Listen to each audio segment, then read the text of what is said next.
తిరుమల లడ్డూ తయారీలో కల్తీకి కారణమైన సంస్థపై సర్కార్ చర్యలకు సిద్ధమైంది. అందులో భాగంగా తొలి చర్యలు ప్రారంభించింది. లడ్డూ కల్తీకి కారణమైన కల్తీ నెయ్యి సరఫరా చేసిన తమిళనాడుకు చెందిన ఏఆర్ డైరీ ఫుడ్స్ పై క్రిమినల్ కేసులు నమోదు చేసింది. ఈ మేరకు టీటీడీ నుంచి ఫిర్యాదు అందుకున్న పోలీసులు క్రిమినల్ కేసులు నమోదు చేశారు. ఈ వ్యవహారంలో ఏఆర్ ఫుడ్స్ పై కఠిన చర్యలు తీసుకునేందుకు సిద్ధమవుతున్నారు. దేశవ్యాప్తంగా సంచలనం కలిగించిన తిరుమల శ్రీవారి లడ్డూలో జంతువుల కొవ్వు కలిపిన నెయ్యి సరఫరా చేసిన సంస్థపై చర్యలకు ఏపీ సర్కార్ సిద్ధమైంది. టీటీడీ ప్రొక్యూర్మెంట్ విభాగం general manager P Muralikrishna AR dairy foods పై తిరుపతి ఈస్ట్ పోలీసులకు ఫిర్యాదు చేశారు. దీని ఆధారంగా ఏఆర్ డైరీ సంస్థపై నేరపూరిత కుట్ర, మోసం, కల్తీ సహా పలు ఇతర సెక్షన్ల కింద పోలీసులు కేసులు నమోదు చేశారు. AR dairy foods Tirumala laddu తయారీ కోసం పంపిన నెయ్యిలో జంతువుల కొవ్వు ఆనవాళ్లు లభించినట్లు ఎన్డీడీబీ ఇచ్చిన రిపోర్ట్ ఆధారంగా టీటీడీ ఫిర్యాదు చేసింది.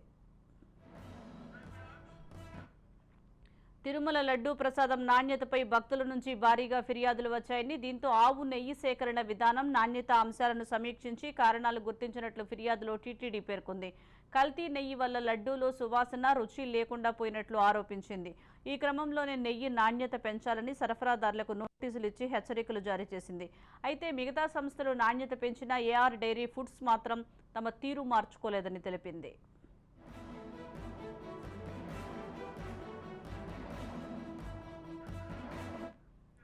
ఏఆర్ డైరీ ఫుడ్స్ సంస్థ ఈ ఏడాది జూన్ 12, 20, 25 తేదీల్లో జూలై 4వ తేదీన ఇలా మొత్తం 4 రోజుల్లో రోజుకు ఓ ట్యాంకర్ చొప్పున 4 ట్యాంకర్ల నెయ్యి సరఫరా చేసిందని టీటీడీ తెలిపింది.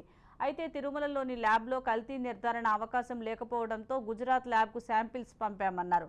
జూలై 16, 23 తేదీల్లో టీటీడీకి అందిన రిపోర్టులో ఏఆర్ ఫుడ్స్ పంపిన నెయ్యి కల్తీ అయినట్లుగా గుర్తించామన్నారు. దీంతో షోకాజ్ నోటీసులు జారీ చేశామని ఫిర్యాదులో వివరించారు. దీనిపై ఏఆర్ ఫుడ్స్ తప్పు ఒప్పుకోలేదన్నారు. కాబట్టి కల్తీ